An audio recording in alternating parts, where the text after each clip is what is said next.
lembrar de uma história, Valente. Naquela época da privatização da Telebrás, logo depois eu encontrei com o presidente da área internacional da empresa que você hoje preside o conselho. Aí a gente estava falando dos bastidores ali do leilão e tal.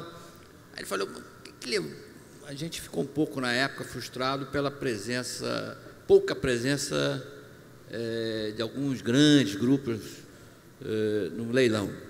Mas, no caso da Telefônica de Espanha, o que tinha feito eles baterem o martelo somente pelo interesse pela Telesp? Contou, disse, olha, realmente assim, teve um fato importante que sensibilizou a gente, que os consultores financeiros botaram a gente no helicóptero e demos uma volta pela cidade de São Paulo. Enorme, né? Você pode andar horas sobre São Paulo e não acaba aquele território. Aí o cara, você está vendo isso tudo que você viu? Ninguém tem telefone. É uma realidade realmente hoje que a gente está vendo completamente diferente. E aí, Hélio, eu queria que você falasse um pouco a partir do que o Marcelo colocou, já que a gente sempre põe que um dos grandes desafios do Brasil nos próximos anos tem a ver com um salto na educação, né? E a partir desse salto da educação tem um salto também na produtividade, ter ganhos de produtividade que ajudem o Marcelo a melhorar as estatísticas de igualdade social, enfim. E nesse processo a ferramenta mais apontada é a tecnologia da informação, é o hardware, é o software, e você está tudo isso, né? Tudo isso, você tem o ramo da educação, você tem o ramo também da ferramenta. E como é que a sua visão desses próximos anos? Primeiro, dando um pouquinho dos dados de computador, o que aconteceu com o computador, essa revolução do computador que não acontece, a comparação foi 2000, 2009, 2010, mas ela foi nos últimos 7 anos. E o que aconteceu que o Brasil se tornou hoje o terceiro maior mercado do mundo de computadores? Por que passamos de uma penetração de perto de 5% na classe C para 40 e poucos por cento na classe C? O grande divisor de águas foi o barateamento do computador, em primeiro lugar, mas o barateamento não foi tão forte, mas foi o financiamento. O Brasil, a população, a classe média brasileira é movida a financiamento. Quando o grande varejo brasileiro entrou com força na venda de computador, nós fizemos a grande virada. É o computador da Casas Bahia que fez a diferença mesmo. Quando a Casas Bahia, o Ponto Frio, o Magazine Luiza começaram ali em 2004, 2005, a acreditarem na categoria de computadores e começando a financiar em 10, 15, 18 vezes, a coisa explodiu. O governo deu uma bela ajuda quando tirou o PIS/COFINS do computador brasileiro, foi a primeira MP do Bem em 2005, que hoje foi estendido para smartphone. Isso fez com que houvesse uma grande reversão do mercado. 75% do mercado era o contrabando, o chamado mercado cinza. Hoje isso inverteu, era 75%, hoje é 25%. E isso se deu pela equiparação de preço, mas fundamentalmente pelo financiamento. Ou seja, quando se oferta financiamento, a coisa muda.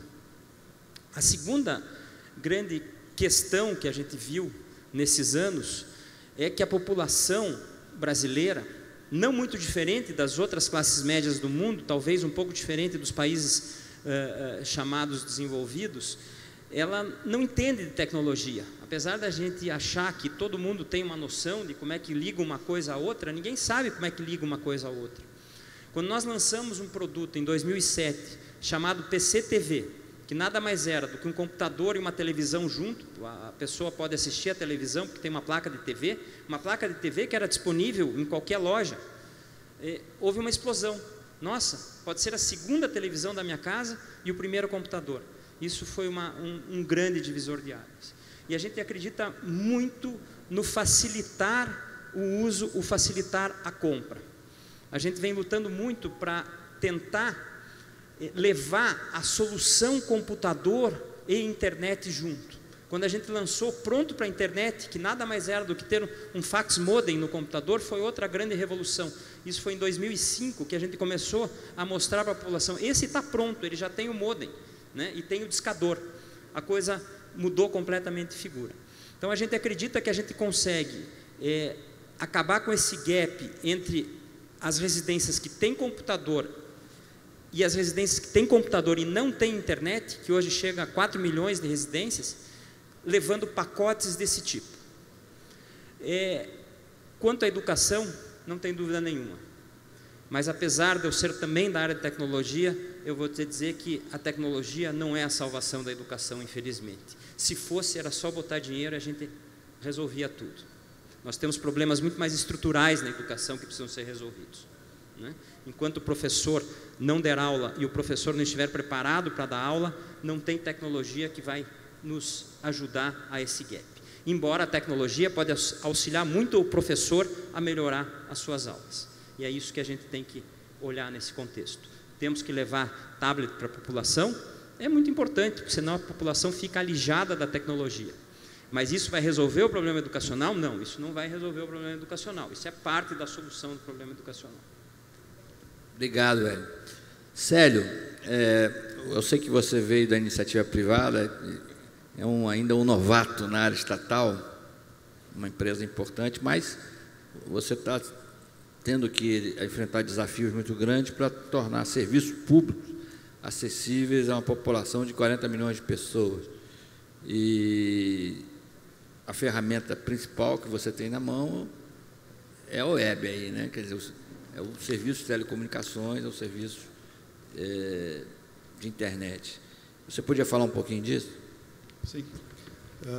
Primeiramente, boa tarde a todos, prazer estar aqui com vocês. E deixa eu comentar um pouco desse tema que você está levantando, ou seja, agora como usuário, né, realmente, como foi comentado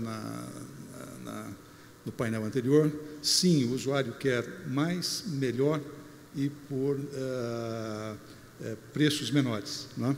Eu sei que isso representa um desafio muito grande para as empresas de telecomunicações, para as empresas de informática, mas é um desafio aqui do Valente, das empresas fornecedoras, mas do ponto de vista de usuário, de cidadão, sem dúvida nenhuma, isso traz um ganho muito importante, não é? Para quem tem todas essas ferramentas em mãos. Hoje, não é? Ou seja, o poder computacional vem caindo de preço ao longo do tempo, não é? De forma brutal, e ele está disponível. Hoje se compra poder computacional, né, MIPS, a preços muito baratos. Hoje se compra capacidade de transmissão também de forma muito barata, né? As ferramentas de desenvolvimento também estão disponíveis, ou seja, o usuário hoje, ou corporativo, né, principalmente corporativo, ou governo, né, está vivendo um período, eu diria, excepcional. As coisas estão disponíveis para você, digamos, prover serviços para o cidadão. Ou seja, está aí, a tecnologia está possibilitando isso. Precisa ter, obviamente, clareza no que fazer, foco no que fazer, e eu cito até alguns exemplos, no caso do Estado de São Paulo, que está sendo feito e está sendo assim, muito positivo, né, no provimento de serviços para o cidadão. Estávamos conversando sobre o Poupatempo. O Poupatempo hoje é uma realidade excepcional, né, no Estado. Um serviço que está no Estado todo, né, e com avaliação medida pelo Vox Populi, ano após ano, com índices de 98%, 99%. Ou seja, a população considera de forma extremamente positiva, né, serviço excelente, e por trás do Poupatempo tem muita tecnologia, né, muita tecnologia, sistemas, processos, e assim por diante. E agora a gente está pensando, ou repensando o Poupatempo, para fazer um pouco o que os bancos fizeram, né? Ou seja, prover mais serviços via web, né? De tal maneira que o cidadão não precisa ir ao Poupatempo, ou ir ao Poupatempo somente quando necessário, né?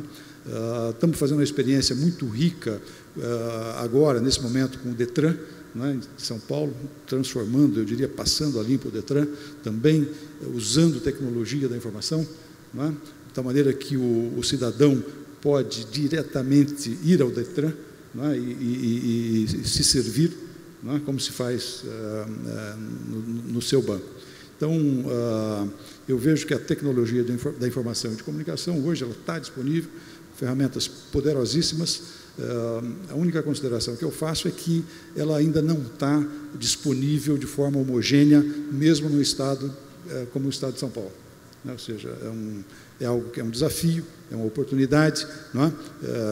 Está disponível, sim, nas grandes capitais, nas grandes cidades, etc., mas ainda em regiões periféricas você gostaria de prover o serviço, mas ainda não está disponível. Não é?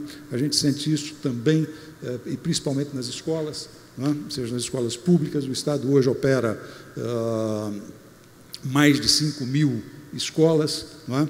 E a gente está, ao longo do tempo, com o auxílio do nosso fornecedor, tentando disponibilizar mais tecnologia não só para o aluno, mas também para os professores, de tal maneira que o professor possa, digamos, ter treinamento, usar metodologias padronizadas, não é?